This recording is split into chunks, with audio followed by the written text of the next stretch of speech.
Assalamualaikum warahmatullahi wabarakatuh. Kami dari kelompok 4 yang beranggotakan Arif Fitriah dengan NIM 2019-12033, Aryani Rica Astuti dengan NIM 2019-12051, Siti Zubaidah dengan NIM 2019-12077, Fatimah Kusuma Wardani dengan NIM 2019-12113. Kami dari kelas Akuntansi 5D, mata kuliah Sistem Pengendalian Manajemen. Kami akan sedikit menjelaskan tentang pusat tanggung jawab pendapatan dan beban.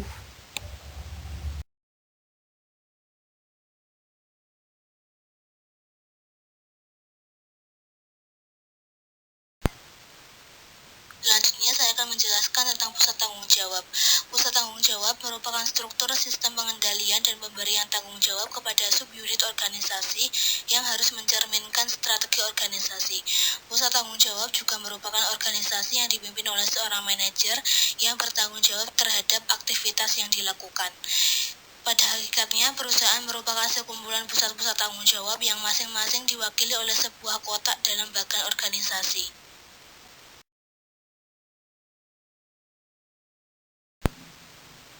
Kemudian sifat pusat tanggung jawab. Pusat tanggung jawab muncul guna mewujudkan satu atau lebih maksud yang disebut dengan cita-cita. Perusahaan secara keseluruhan memiliki cita-cita dan manajer senior menentukan sejumlah strategi untuk mencapai cita-cita tersebut. Fungsi dari berbagai pusat tanggung jawab dalam perusahaan adalah untuk mengimplementasikan strategi tersebut. Karena setiap organisasi merupakan sekumpulan pusat tanggung jawab, maka jika setiap pusat tanggung jawab telah memenuhi tujuannya, maka cita-cita organisasi tersebut telah tercapai.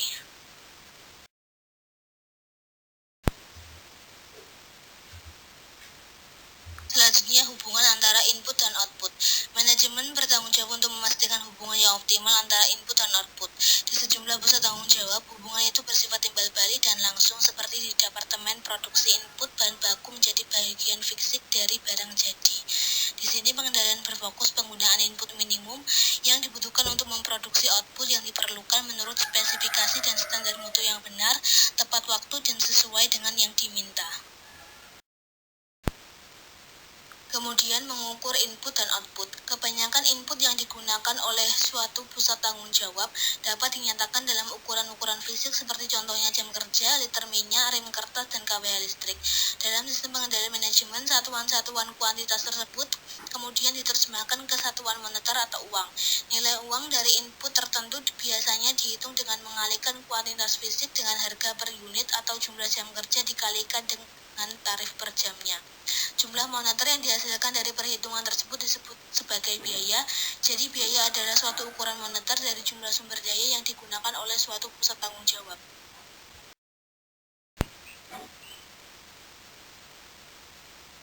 Selanjutnya, efisiensi dan efektivitas. Konsep input, output, dan biaya bisa digunakan untuk menjelaskan makna dari efisiensi dan efektivitas yang merupakan dua kriteria yang mana kinerja pusat tanggung jawab dinilai. Kedua istilah ini hampir selalu digunakan dalam suatu perbandingan dan bukan dalam makna absolut. Efisiensi adalah rasio output terhadap input atau jumlah output per unit input. Dalam banyak pusat tanggung jawab, efisiensi diukur dengan cara membandingkan biaya aktual dengan standar, di mana biaya-biaya tersebut harus dinyatakan dalam output yang diukur. Berbeda dengan efisiensi yang ditentukan oleh hubungan antara input dan output, sedangkan efektivitas ditentukan oleh hubungan antara output yang dihasilkan oleh suatu pusat tanggung jawab dengan tujuannya. Semakin besar output yang dikontribusikan terhadap tujuan, maka semakin efektiflah suatu unit tersebut.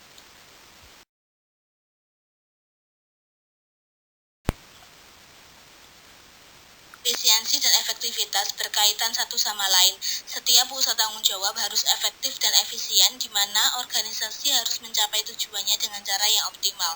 Secara ringkas, suatu pusat tanggung jawab akan bersifat efisien jika melakukan sesuatu yang tepat, dan akan bersifat efektif jika melakukan hal-hal yang tepat. Selanjutnya, peranan laba. Tujuan utama dari setiap perusahaan yang berorientasi pada laba adalah memperoleh laba yang memuaskan. Oleh karena itu, laba merupakan tolak ukur yang penting atas efektivitas.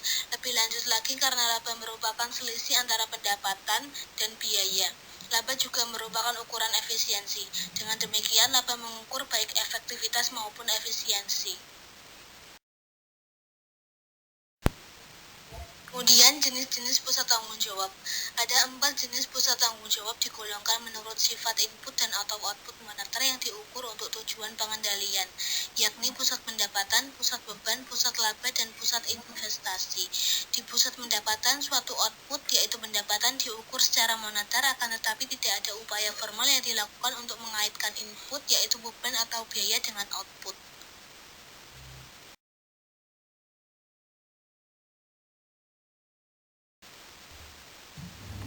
Pada pusat pendapatan, suatu output atau pendapatan diukur secara moneter, akan tetapi tidak ada upaya formal yang dilakukan untuk mengaitkan input atau beban dengan output. Jika beban dikaitkan dengan pendapatan, maka unit tersebut akan menjadi pusat laba. Pada umumnya, pusat pendapatan merupakan unit pemasaran atau penjualan yang tak memiliki wewenang untuk menetapkan harga jual dan tidak bertanggung jawab atas harga pokok penjualan dari barang-barang yang mereka pasarkan.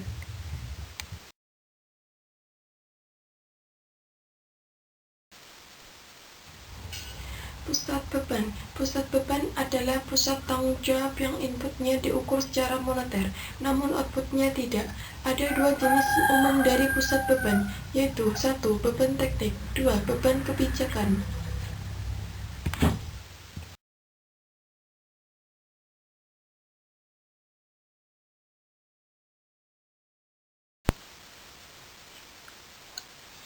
Biaya teknik adalah biaya-biaya yang jumlahnya secara tepat dan memadai dapat diestimasikan dengan keandalan yang wajar. Contoh dari biaya teknik adalah biaya pabrik untuk tenaga kerja langsung, bahan baku langsung, komponen, perlengkapan, dan keperluan-keperluan. Sedangkan biaya kebijakan atau biasa disebut dengan biaya yang dikelola adalah biaya yang tidak tersedia estimasi tekniknya. Di pusat biaya kebijakan, biaya-biaya yang dikeluarkan tergantung pada penilaian manajemen atas jumlah yang memadai dalam kondisi tertentu.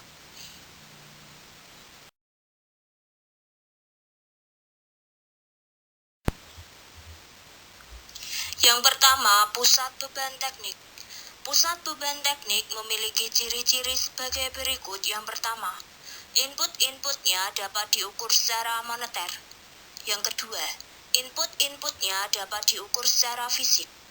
Yang ketiga, jumlah dolar optimum dan input yang dibutuhkan untuk memproduksi unit output yang ditentukan.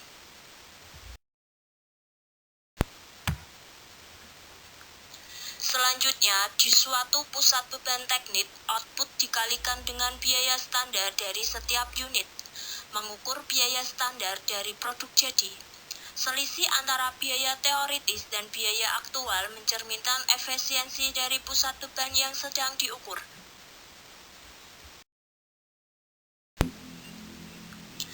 Pusat beban kebijakan. Pusat beban kebijakan meliputi unit-unit administrasi dan pendukung seperti akuntansi, hukum, hubungan industrial, hubungan masyarakat, dan sumber daya manusia, operasi litbang, dan hampir semua aktivitas pemasaran.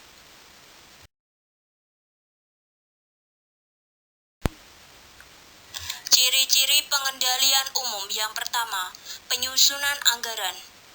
Pada hakikatnya, pihak manajemen merumuskan anggaran pusat beban kebijakan dengan menentukan besarnya pekerjaan yang harus diselesaikan. Pekerjaan yang harus dilakukan oleh pusat beban kebijakan terbagi ke dalam 2 kategori umum, yaitu yang pertama, berkesinambungan, dan yang kedua adalah bersifat khusus.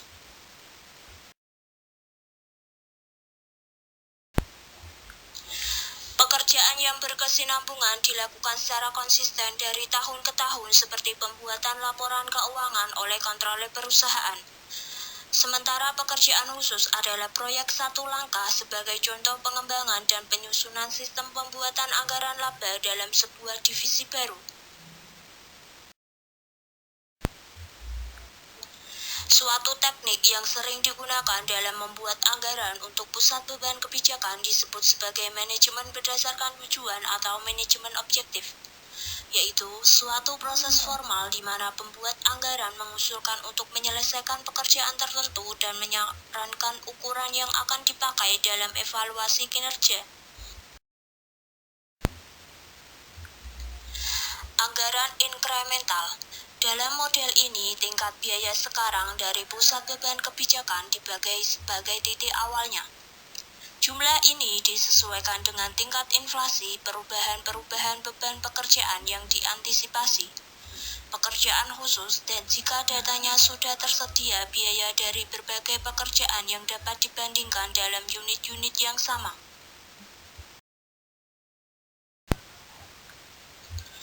Selanjutnya, pembuatan anggaran inkremental memiliki dua kekurangan, yaitu yang pertama, tingkat pengeluaran yang ada dari pusat beban kebijakan diterima dan tidak dikaji ulang selama proses pembuatan anggaran.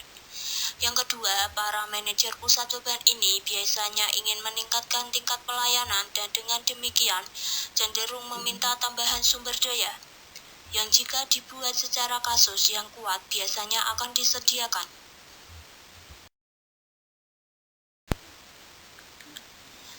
Tinjauan berdasarkan nol. Suatu pendekatan pembuatan anggaran yang merupakan alternatif adalah membuat analisis menyeluruh dari setiap pusat beban kebijakan pada jadwal yang terus bergulir, sehingga semuanya ditinjau setidaknya sekali setiap 5 tahun.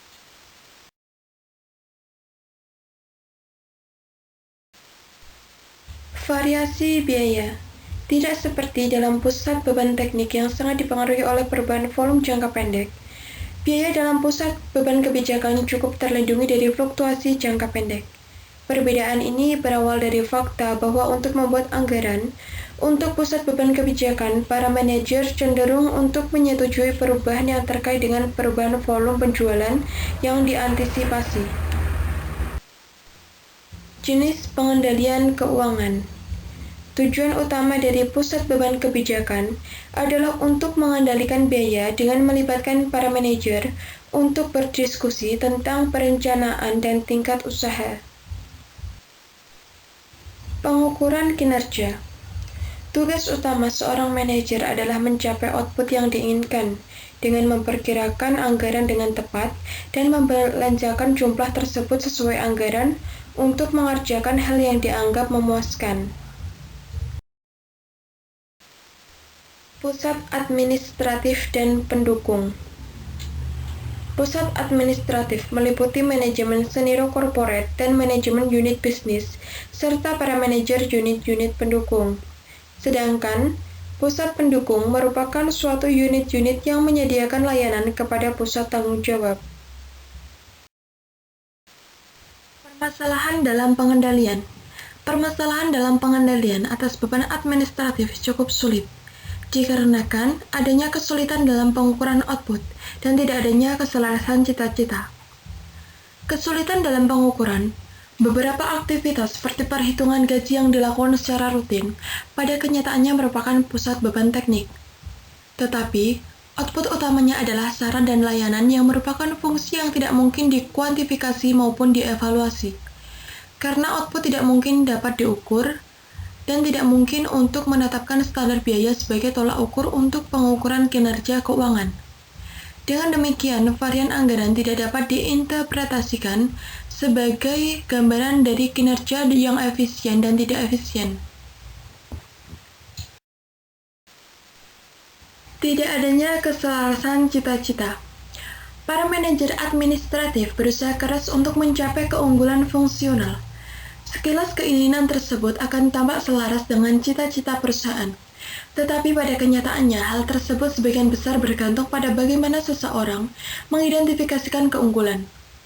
Meskipun sistem, program, atau fungsi yang ideal, namun yang ideal tersebut mungkin terlalu mahal relatif terhadap tambahan laba yang mungkin akan dihasilkan dari kesempurnaan tersebut. Penyusunan anggaran. Anggaran yang diajukan untuk pusat administratif maupun pusat pendukung biasanya terdiri dari suatu daftar pos-pos beban, dengan usulan anggaran dibandingkan seluruh beban aktual pada tahun berjalan. Beberapa perusahaan meminta penyajian yang lebih terperinci, yang mencakup sebagian atau semua komponen di bawah ini. Yang pertama, ada bagian yang membahas tentang biaya pokok dari suatu pusat administratif atau pendukung. Yang kedua, ada bagian yang membahas tentang aktivitas kebijakan dari pusat administratif atau pendukung. Dan yang ketiga, bagian yang menjelaskan semua pengajuan penambahan dalam anggaran di luar inflasi.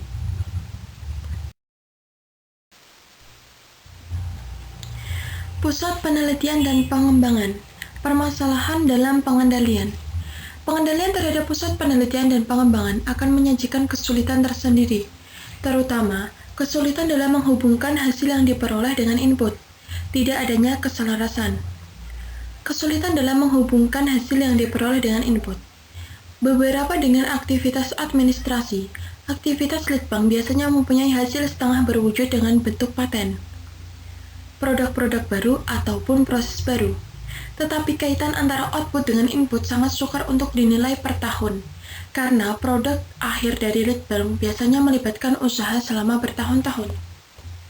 Tidak adanya keselarasan cita-cita. Manajer penelitian pada hakikatnya ingin membangun organisasi penelitian yang terbaik, meskipun barangkali lebih mahal dari apa yang bisa didanai oleh perusahaan.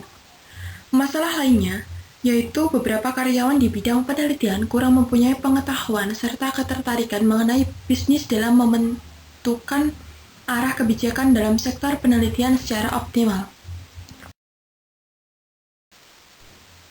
Rangkaian kesatuan penelitian dan pengembangan. Segala aktivitas yang dilakukan organisasi litbang merupakan satu kesatuan rangkaian, di mana penelitian dasar merupakan titik awal. Sementara itu, pengujian produk merupakan titik akhir. Penelitian dasar memiliki dua ciri, yaitu yang pertama, tidak terencana. Manajemen hanya membuat keputusan umum mengenai hal yang harus dieksplorasi.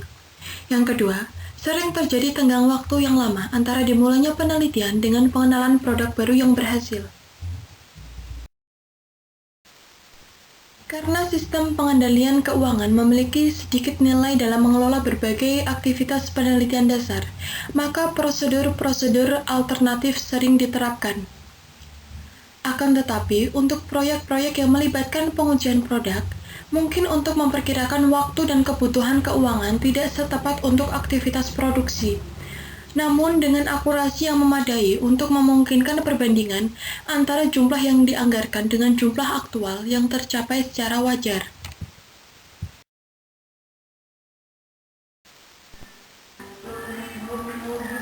Program Litbang. Program Litbang terdiri dari serangkaian program ditambah kelonggaran untuk pekerjaan yang tidak direncanakan. Hal tersebut biasanya ditinjau setiap tahunnya oleh manajemen senior yang dilakukan oleh komite penelitian yang terdiri dari CEO, direktur penelitian, serta para manajer produksi dan pemasaran. Pihak yang terakhir ini dilibatkan karena mereka yang akan menggunakan output dari proyek-proyek penelitian yang sukses. Anggaran tahunan. Jika suatu perusahaan telah memutuskan suatu program litbang berjangka panjang dan telah menjalankan program ini dengan sistem persetujuan proyek, maka upaya untuk menyusun anggaran litbang per tahun akan menjadi persoalan yang sederhana dengan melibatkan kalenderisasi atas pengeluaran yang diperkirakan selama periode penganggaran. Penyusunan anggaran akan memungkinkan manajemen untuk melihat proyek litbang dengan sebuah pertanyaan. Dengan apa yang kita ketahui sekarang ini, apakah ini merupakan cara yang terbaik untuk menggunakan sumber daya yang kita miliki pada tahun depan? Proses penyusunan anggaran tahunan juga menjamin agar biaya aktual tidak melebihi jumlah yang dianggarkan tanpa sepengetahuan pihak manajemen. Pengukuran kinerja secara reguler, biasanya per bulan atau per kuartal, hampir semua perusahaan membandingkan pengeluaran aktual dengan pengeluaran yang dianggarkan dari semua pusat tanggung jawab dan seluruh proyek yang dijalankan. Di banyak perusahaan, manajemen menerima dua jenis laporan mengenai kegiatan litbang. Jenis laporan litbang tersebut meliputi: yang pertama, membandingkan prediksi terakhir mengenai total biaya dengan jumlah yang disetujui untuk masing-masing proyek, dan yang kedua, perbandingan antara pengeluaran yang dianggarkan dengan pengeluaran aktual di masing-masing pusat tanggung jawab. Tujuannya adalah untuk membantu para eksekutif penelitian untuk mengantisipasi pengeluaran dan untuk memastikan bahwa komitmen pengeluaran tersebut dipenuhi. pemasaran. Di banyak perusahaan, dua jenis aktivitas yang sangat berbeda dikelompokkan di bawah pusat pemasaran dengan pengendalian yang berbeda satu sama lain. Aktivitas logistik adalah aktivitas-aktivitas yang terlibat dalam memindahkan barang dari perusahaan ke pelanggan dan mengumpulkan piutang yang jatuh tempo dari pelanggannya. Aktivitas ini mencakup transportasi ke pusat distribusi, pergudangan, pengapalan dan pengiriman, pengajuan rekening, dan aktivitas yang terkait dengan fungsi kredit dan penagihan piutang. Sedangkan aktivitas pemasaran adalah aktivitas-aktivitas yang dilakukan oleh perusahaan untuk memperoleh pesanan.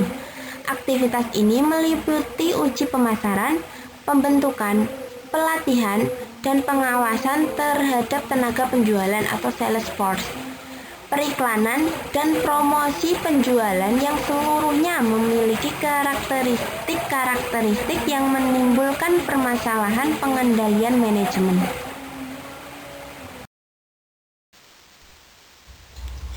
Sekian penjelasan dari kelompok kami. Terima kasih. Wassalamualaikum warahmatullahi wabarakatuh.